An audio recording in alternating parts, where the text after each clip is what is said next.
application complete হৈ গল এতিয়া চাওক আপোনালোকে মাত্ৰ টোটেল প্ৰিমিয়াম আপোনালোকে পেড কৰিব লাগিব 100 টকা আৰু ইয়াতে আপোনালোকে টোটেল ইন্সুৰেন্স বা আপুনি ক্লেম কৰি কিমান টকা পাব এটা চাওক 40,754 টকা আপোনালোকে পাই যাব প্ৰধানমন্ত্ৰী ফসল বীমা যোজনাৰ বাবে কিন্তু ইতিমধ্যে আবেদন প্ৰক্ৰিয়া আৰম্ভ হৈ গৈছে যদি আপুনি এজন কৃষক হয় তেনে ক্ষেত্ৰত কিন্তু আপোনালোকৰ খেতিডৰাৰ সুৰক্ষাৰ বাবে আপোনালোকে প্ৰধানমন্ত্ৰী ফসল বীমা যোজনাৰ বাবে আবেদন কৰিব পাৰিব আৰু 2025 বৰ্ষৰ বাবে কিন্তু আবেদন প্ৰক্ৰিয়া চলি আছে আপোনালোকে দেখিবলৈ পাইছে বীমা পঞ্জীকৰণৰ অন্তিম তাৰিখ হ'ল 31 জুলাই 2025 অৰ্থাৎ আপোনালোকে এই মাহৰ 31 তাৰিখলৈকে আপোনালোকে আবেদন কৰিব পাৰিব গতিকে আপুনি যদি কৃষক হয় আৰু যদি আপুনি খেতি কৰে তেনে ক্ষেত্ৰত আপোনালোকে ইয়াতে আবেদন কৰিব পাৰে তো ফ্ৰেণ্ডসকল ইয়াতে চাওক আপোনালোকে দেখিবলৈ পাইছে প্ৰাকৃতিক দুৰ্যোগৰ ক্ষতি হোৱাৰ শস্যৰ ক্ষতিপূৰণ প্ৰধানমন্ত্ৰী ফসল বীমা যোজনা আজিয়ে কৰক 2025 বৰ্ষৰ খাৰিফ শস্যৰ বীমা পঞ্জীকৰণৰ অন্তিম তাৰিখ 31 জুলাই 2025 আৰু অধিক জানিবলৈ আপোনালোকক ৱেবছাইট দিছে আৰু টোল ফ্ৰী নাম্বাৰ এতিয়া দিয়া হৈছে আপোনালোকে ইয়াৰ পৰা ডিটেইলছসমূহ জানিব পাৰিব এতিয়া কথাটো যদি আপোনালোকে ইয়াতে আবেদন কৰিব বিচাৰে কেনেকৈ আবেদন কৰিব পাৰিব তাৰ বাবে ফুল প্ৰচেছ মই এই ভিডিঅ'টোৰ জৰিয়তে আপোনালোকক দেখুৱাম আপোনালোকে ভিডিঅ'টো সম্পূৰ্ণকৈ চালে আপোনালোকে অতিকৈ সহজতে এপ্লিকেশ্যন কৰিব পাৰিব তো প্ৰথমতে আৰু এটা গুৰুত্বপূৰ্ণ বিষয় মই আপোনালোকক জনাব বিচাৰোঁ যে আপোনালোকে কিন্তু ইয়াতে এপ্লাই কৰিবলৈ হ'লে কিন্তু আপোনালোকৰ 100 টকা এটা পেমেণ্ট কৰিব লাগিব আৰু ইয়াৰ বাহিৰে আপোনালোকৰ 1 টকা খৰচ নহয় ঠিক আছে তো আপোনালোকে CSC আইডিৰ জৰিয়তে কেনেকৈ আবেদন কৰিব আপোনালোকৰ যদি CSC আইডিৰ জৰিয়তে আবেদন কৰিব বিচাৰে তেনে ক্ষেত্ৰত মোৰ টেলিগ্ৰাম চেনেলৰ লিংক মই দি ৰাখিম বা মোৰ টেলিগ্ৰাম আইডিটো ভিডিঅ'টোৰ ডিছক্ৰিপশ্যনত দি ৰাখিম আপোনালোকে তাৰ পৰা মোক টেলিগ্ৰামত মেছেজ কৰিলে মই আপোনালোকক CSC আইডিটো দি দিম আপোনালোকে তাৰ পৰা এপ্লিকেশ্যন প্ৰচেছটো কমপ্লিট কৰিব পাৰিব ঠিক আছে তো এতিয়া বেছি কথা নাপাতি মই আপোনালোকক দেখুৱাই আছোঁ যে আপোনালোকে কেনেকৈ PM ফসল যোজনাৰ বাবে আবেদন কৰিব পাৰিব সো ফ্ৰেণ্ডসকল প্ৰধানমন্ত্ৰী ফসল বীমা যোজনাৰ বাবে এপ্লাই কৰিবলৈ ফাৰ্ষ্ট টাইম কিন্তু আপোনালোকে প্ৰধানমন্ত্ৰী ফসল বীমা যোজনাৰ যিখন পোৰ্টেল দেখিবলৈ পাইছে এই পোৰ্টেলটোলৈ আহিব লাগিব এতিয়া মই আপোনালোকক স্টেপ বাই স্টেপ দেখুৱাম যে আপোনালোকে কেনেকৈ ইয়াৰ বাবে এপ্লাই কৰিব পাৰিব ইয়াৰ বাবে আপোনালোকে নিজে এপ্লাই কৰিব পাৰিব বা আপোনালোকে CSC আইডিৰ জৰিয়তে এপ্লাই কৰিব পাৰিব বা আপোনালোকে কি কৰিব পাৰিব আপোনালোকৰ ওচৰৰ পাছৰ থকা CSC চেণ্টাৰসমূহ যায় কিন্তু আপোনালোকে এপ্লাই কৰিব পাৰিব তো মই ইয়াতে চাওক আপোনালোকে দেখিব পাইছে এনৰলমেন্ট পাৰ্টনাৰ আপোনালোকে এই অপচনটোত ক্লিক কৰিব ইয়াতে ক্লিক কৰাৰ লগে লগে দুটাকৈ অপচন খোল খাব ঠিক আছে তো আপোনালোকে দ্বিতীয় অপচনটোত যাব দ্বিতীয় অপচনটোত যোৱাৰ পিছত আপোনালোকে কিন্তু ইয়াতে আপোনালোকৰ CSC আইডিৰ পাছৱৰ্ডটো দিব লাগিব এতিয়া আপোনালোকে CSC আইডি আৰু পাছৱৰ্ড ক'ত পাব মই আপোনালোকৰ বাবে মোৰ টেলিগ্ৰামত কিন্তু CSC আইডি আৰু পাছৱৰ্ডটো দি ৰাখিছো আপোনালোকে CSC আৰু আইডি পাছৱৰ্ডটো দি আপোনালোকে লগইন কৰিব পাৰিব তো যোৱা কিছুদিন আগতে এটা ভিডিঅ'ত মই আপোনালোকক CSC আইডি আৰু পাছৱৰ্ড শেয়াৰ কৰিছিলো কিন্তু এতিয়া ক'বলৈ বেয়া লাগে কিন্তু এটা বদমাছে কি কৰিলে সেই আইডিৰ পাছৱৰ্ডটো চেঞ্জ কৰি দিলে পাছৱৰ্ডটো চেঞ্জ কৰি নিজে ইউজ কৰি আছিল কিন্তু এটো মোৰ 1 সেকেন্ডৰ কাম মই যেতিয়া গম পালো লগে লগে আকৌ পাছৱৰ্ডটো ৰিসেট কৰি দি নতুনকৈ আকৌ পাছৱৰ্ডটো মই এই আগৰটো কৰি দিলো গতিকে এনেকা যদি কোনোবাই কৰে যে পাছৱৰ্ডটো সেট কৰি নিজে ইউজ কৰিব বিচাৰে তেনেকা কেতিয়াও কৰিব নোৱাৰে কিনো সম্পূৰ্ণ যেটো নেকি অথেন্টিকেশন সম্পূৰ্ণ অথৰিটি কিন্তু মোৰ নিজৰ এই আইডিটোত আছে আপোনালোকে কোনেও পাছৱৰ্ড চেঞ্জ কৰক বা জিএন কৰক কিন্তু একো কৰিব নোৱাৰে সকলো মোৰ হাততে আছে গতিকে আপোনালোকে ইয়াতে CSC আইডি আৰু ইয়াতে পাছৱৰ্ডটো বহাই দিব আইডি পাছৱৰ্ডটো বহাই দিয়াৰ পিছত জাস্ট এটা ক্যাপচা কোডটো ইয়াতে বহাই দিয়া আইডি পাছৱৰ্ড ক্যাপচা কোড বহাই দি জাস্ট আপোনালোকে সাইন ইন অপচনত ক্লিক কৰি দিব সাইন ইন অপচনত ক্লিক কৰাৰ লগে লগে আপোনালোকৰ সাইন ইন হৈ যাব আপোনালোকৰ হোমৱৰ্কৰ এনেকৈ পেজটো ওপেন হ'ব এতিয়া চাওক আপোনালোকে চাওক প্ৰথমতে আছে সোৰ্চৰ প্ৰেপাৰেড সেশন তো আপোনালোকে প্ৰথমতে এটা চাওক ষ্টেটটো সিলেক্ট কৰিব লাগিব আমাৰ যেটো আসাম ষ্টেটটো আপোনালোকে সিলেক্ট কৰিব আসাম ষ্টেটটো সিলেক্ট কৰাৰ লগে কিন্তু এনেকৈ মানে চেঞ্জ হৈ যাব তো এতিয়া চাওক ৰবি আৰু খৰিফ কিন্তু দুটা অপচন আছে প্ৰথমটো খৰিফ আৰু দ্বিতীয়টো হ'ল ৰবি আপোনালোকে কি কৰিব লাগিব এটো চাওক আপোনালোকে যদি কৰিছে 2024 ৰ খৰিফ এতিয়া খৰিফ আৰু ৰবিৰ মাজৰ পাৰ্থক্য কি খৰিফ হল যেসমূহ নেকি আপোনাৰ বাৰিষা কালৰ যেসমূহ নেকি খেতি কৰা হয় হেসমূহ যেসমূহৰ ভিতৰত ধান খেতি হ'ব পাৰে মৰাপাট খেতি মুঠতে আপোনাৰ বাৰিষা কালৰ খেতিসমূহৰ ভিতৰত যিকোনো খেতি হ'ব পাৰে আৰু ৰবিসমূহ হল আপোনাৰ শীতকালীন খেতি হেসমূহ ৰবি ফসল বুলি কয় এতিয়া চাওক ইয়াতে আপোনালোকে যেটো অপচন দেখিছে প্ৰথম প্ৰধানমন্ত্ৰী ফসল বীমা যোজনা 2024 ৰ আপোনালোকে ইয়াতে ক্লিক কৰিব লাগিব বাৰিষা কালৰ যিকোনো আপোনালোকৰ খেতিৰ বাবে কৰিবলৈ তো এতিয়া আপোনালোকে এটো সিলেক্ট কৰাৰ পিছত জাস্ট সাবমিট কৰিব ইয়াতে ধান খেতি হ'ব পাৰে বা অন্যান্য খেতি হ'ব পাৰে সিলেক্ট কৰাৰ পিছত আপোনালোকক নেক্সট পেজলৈ লৈ আহিব নেক্সট পেজলৈ অহাৰ পিছত আপোনালোকে ওপৰফালে যেটো অপচন দেখিছে হোম এপ্লিকেশন আপোনালোকে কিন্তু এই যেটো এপ্লিকেশন অপচন আছে ইয়াতে ক্লিক কৰিব ইয়াতে ক্লিক কৰাৰ লগে লগে কিন্তু আপোনালোকৰ এপ্লিকেশন পেজটো ওলাই আহিব ঠিক আছে ইয়াতে কেইবাটা প্ৰসেস আপোনালোকে কমপ্লিট কৰিব লাগিব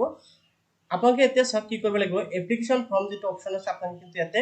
মানে ক্লিক কৰি আপোনালোকে এপ্লিকেশন কমপ্লিট কৰিব লাগিব যদি আপোনালোকে এপ্লিকেশন কৰাৰ পিছত যেটো পেড কৰিব লাগে যেটো নেকি আপোনালোকে একদম ফ্ৰীত কৰিব পাৰিব হেতু আপোনালোকে ইয়াৰ পৰা কৰিব পাৰিব আনপেড থাকিলে ইয়াৰ পৰা এনেকৈ কিবাটা অপচন আছে তো আপোনালোকে এপ্লাই কৰাৰ বাবে জাস্ট এপ্লিকেশন ফৰ্ম যেটো দেখিছে এই এপ্লিকেশন ফৰ্মত ক্লিক কৰিব লাগিব এপ্লিকেশন ফৰ্মত ক্লিক কৰাৰ পিছত এতে কিন্তু আপোনাৰ অলৰেডি যেটো নেকি আপোনাৰ স্কিম হেৰি কিন্তু সিলেক্ট হৈ আছে এতিয়া জাস্ট আপোনালোকে চাওক ইয়াতে প্ৰথমতে আপোনাৰ বেংকৰ ডিটেইলছ দিবলৈ দিছে ইয়াতে চাওক আপোনালোকে দেখিব আছে চাৰ্জ বেংক বাই আইএফএসচি যদি আপোনালোকে আপোনালোকৰ বেংকৰ আইএফএসচি টো জৰিয়তে আপোনালোকে বেংকৰ ডিটেইলছ দিব বিচাৰে তেনে ক্ষেত্ৰত ইয়েছ কৰিব আৰু আপোনালোকে আপোনালোকৰ বেংকৰ আইএফএসচি কোডটো ইয়াতে বহাব আপোনাৰ বাকি ডিটেইলছখিনি কিন্তু ইয়াৰ পৰা অটোমেটিকলি ল'ব আপুনি যদি নো কৰে তেনে ক্ষেত্ৰত নো কৰিলে আপুনি সকলো কিন্তু অটোমেটিকলি কিন্তু ইয়াৰ পৰা সিলেক্ট কৰিব পাৰিব যেনেকৈ ষ্টেট তাৰপিছত ডিস্ট্ৰিক্ট আপোনালোকে কিন্তু এইসমূহ অটোমেটিকলি সিলেক্ট কৰিব মানে মেনুৱেলি সিলেক্ট কৰিব লাগিব মই জাস্ট ইয়াতে কি কৰিম আইএফএসচি কোডটো বহাই দিম আইএফএসচি কোডটো বহাই দি সাৰ্চ অপচন ভেৰিফাই অপচনত ক্লিক কৰিম ভেৰিফাই অপচনত ক্লিক কৰাৰ লগে লগে বেংকৰ সকলো ডিটেইলছ কিন্তু ইয়াতে লৈ ল'ব আপুনি জাস্ট ইয়াতে কি কৰিব আপোনাৰ বেংকৰ একাউণ্ট নম্বৰটো দিব সেভিং একাউণ্ট আকৌ ইয়াতে একাউণ্টটো কিন্তু কনফাৰ্ম কৰি দিব একাউণ্ট নম্বৰ কনফাৰ্ম কৰাৰ পিছত এতিয়া জাস্ট আপোনালোকে কি কৰিব লাগিব এই যেটো অপচন দেখুন আছে চেক বেংক ডিটেইলছ কন্টিনিউ আপোনালোকে এই অপচনটো ক্লিক কৰি দিব এই অপচনটোত ক্লিক কৰাৰ লগে লগে আপোনাৰ বেংকৰ ডিটেইলছসমূহ যদি সঠিকভাৱে দিয়া আছে এনেকৈ হৈ যাব তো আপুনি জাস্ট এতিয়া আকৌ স্ক্ৰল ডাউন হৈ আহিব স্ক্ৰল ডাউন হৈ আহি কিন্তু ইয়াতে আপোনালোকে কিছু ডিটেইলছ দিব লাগিব ইয়াতে চাওক স্ক্ৰল ডাউন হৈ আহিলে দেখিবলৈ পাব ইয়াতে 2 নম্বৰত আছে ফাৰ্মাৰ ডিটেইলছ এতিয়া আপোনালোকে ফাৰ্মাৰ ডিটেইলছ দিব লাগিব ইয়াতে চাওক name as per bank account অৰ্থাৎ আপোনালোকৰ বেংকৰ যেনেকৈ নাম আছে ঠিক তেনেকৈ ইয়াতে দিব তাৰপিছত ইয়াতে দিছে নেম এজ পাৰ আধাৰ কাৰ্ড আপোনালোকৰ আধাৰ কাৰ্ডত নাম যেনেকৈ আছে ঠিক তেনেকৈ ইয়াতে দিব তাৰপিছত ইয়াতে আপোনালোকৰ আধাৰ কাৰ্ডৰ নাম্বাৰটো পাব আৰু যদি আধাৰ কাৰ্ড নাথাকে তেনেকৈ কিন্তু নব ইয়াতে আপোনালোকৰ আধাৰ কাৰ্ডৰ নাম্বাৰটো বহাই আপোনালোকে ভেৰিফাই কৰিব লাগিব আধাৰ কাৰ্ড নাম্বাৰ বহাই যেতিয়া নেকি আপোনালোকে ভেৰিফাই অপচনত ক্লিক কৰিব ভেৰিফাই অপচনত ক্লিক কৰাৰ লগে কিন্তু এতিয়া ভেৰিফাই সাকসেসফুল হৈ যাব এনেকৈ গ্ৰীণ টিক আহি যাব যদি আপোনাৰ সকলো ঠিক থাকে তাৰপিছত ইয়াতে চাওক ৰিলেশন টাইপ অপচন ক্লিক কৰিব ইয়াতে সান অফ ডটাৰ অফ আপোনালোকে যেটো হয় আপোনালোকে এটো সিলেক্ট কৰিব যদি আপোনাৰ ডেটাকৰ ডিটেইলছ দিব বিচাৰে তেনেকৈ সান অফ দিব ডটাৰ অফ ছোৱালী সকলৰ ডটাৰ হ'ব এনেকৈ দিব তাৰপিছত ইয়াতে ৰিলেটিভ নেমটো আপোনালোকে দিব অৰ্থাৎ আপোনালোকৰ ফাদাৰ্স নাম দিব তাৰপিছত ইয়াতে আপোনাৰ মোবাইল নাম্বাৰ ইয়াতে আপোনালোকৰ এজ টো দিব লাগিব এন্ড ইয়াৰ পৰা আপোনালোকে জেন্ডাৰ সিলেক্ট কৰি দিব এন্ড ইয়াতে চাওক ক্যাটেগৰি আপোনালোকৰ কাষ্ট ক্যাটেগৰি যেটো হয় এসটিএসসি ওবিসি জেনাৰেল এটো দিব এন্ড ইয়াতে চাওক ফাৰ্মাৰ ক্যাটেগৰি আপোনালোকে অন ৰেন্ট বা শেয়াৰ কৰক আপোনালোকৰ যেটো হয় আপোনালোকে এটো সিলেক্ট কৰি দিব ঠিক আছে সিলেক্ট কৰাৰ পিছত ফাৰ্মাৰ টাইপ যেটো আছে ইয়াতে চাওক স্মল মাৰ্জিনাল এন্ড আদাৰ্স আপোনালোকৰ যেটো হয় এটো আপুনি জাস্ট সিলেক্ট কৰি দিয়ক এনেকৈ আপোনালোকে সিলেক্ট কৰি দিব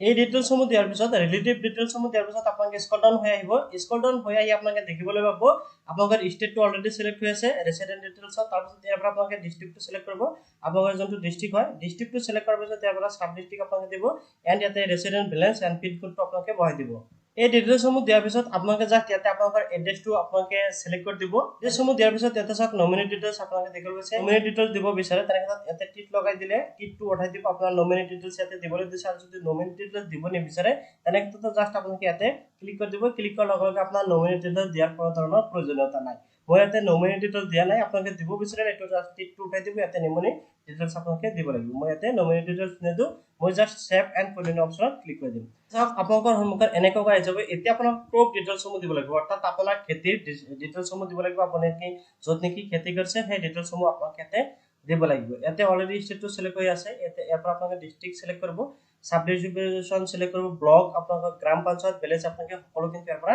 সিলেক্ট কৰিব লাগিব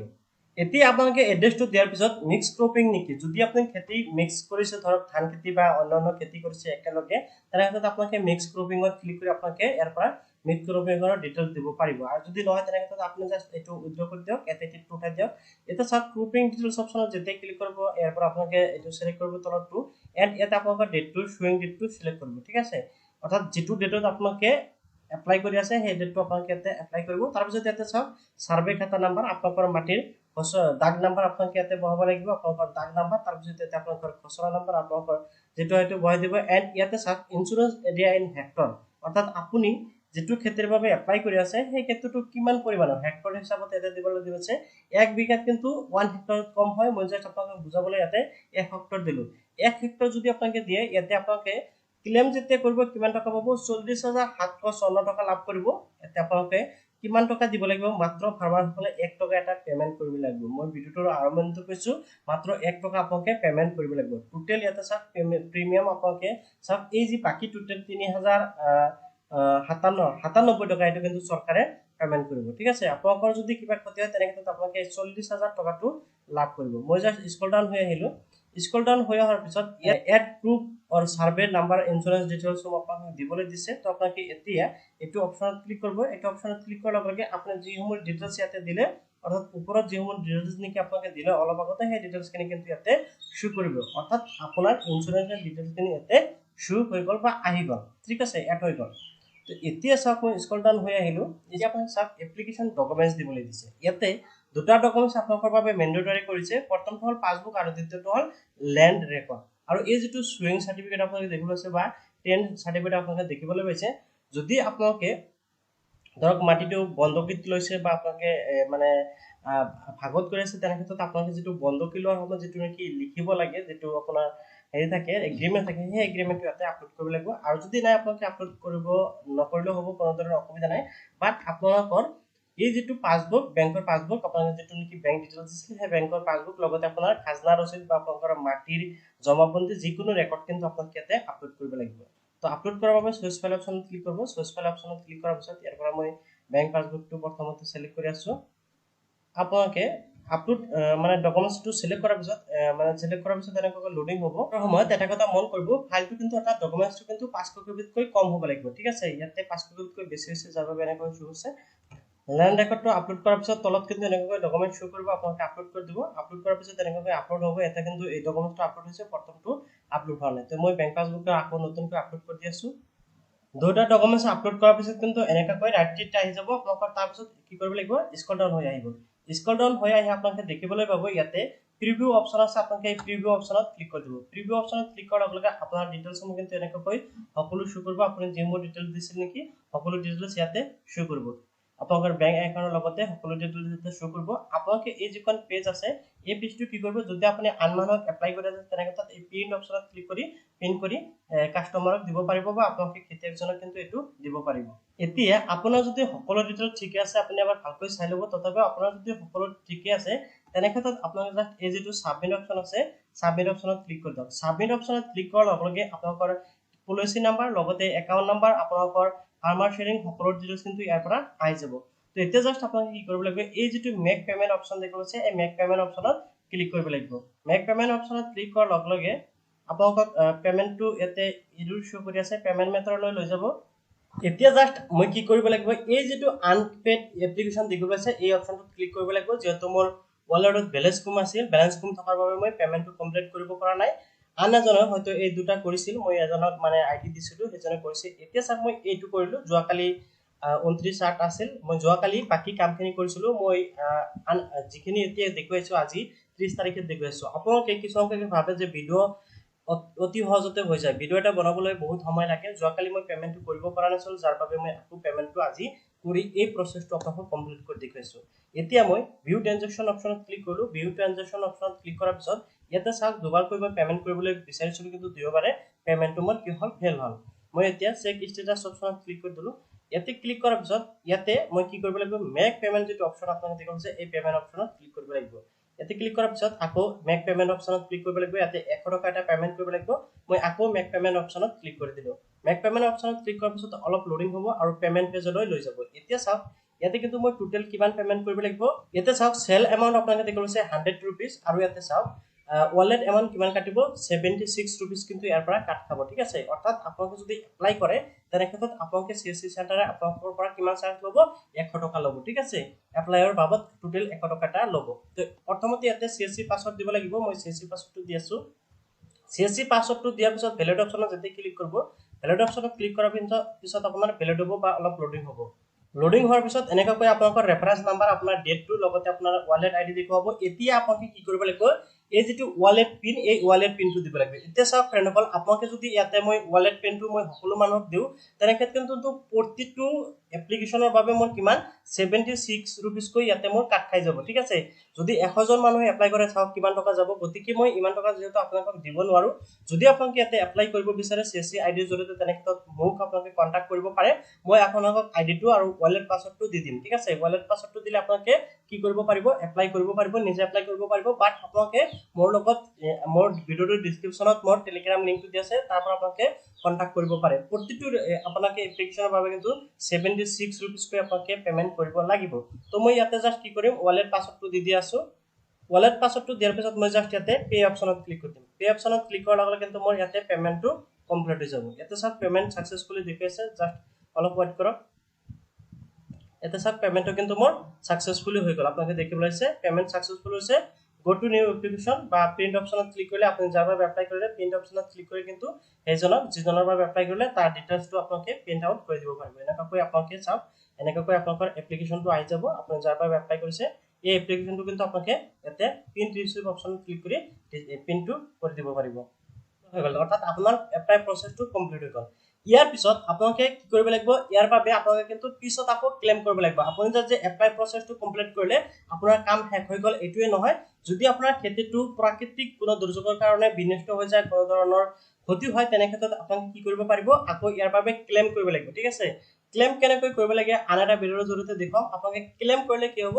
তাৰ পিছত আপোনালোকৰ যিটো নেকি এমাউন্ট ইয়াতে শো কৰিছে এপ্লিকেশন কৰাৰ সময়ত মই ইয়াতে 40000 কিবা টকা এটা শো কৰিছিল এই টকাখিনি কিন্তু আপোনালোকে পাব ইয়াতে চাওক আপোনালোকে 40754 টকা ইয়াতে পোৱা যাব আপুনি মাত্ৰ 100 টকা দিব লাগিব আৰু টোটাল কিন্তু আপোনাৰ চৰকাৰে দি আছে 2997 টকা চৰকাৰে আপোনাক ইয়াতে প্ৰিমিয়ামটো দিব বাকি প্ৰিমিয়ামটো আপোনাক দিব টোটাল আপোনাকৰ ইয়াতে চাওক আপোনাক দেখিবলৈ আছে টোটাল প্ৰিমিয়াম পেড কৰিলে 100 টকা আৰু আপোনাকে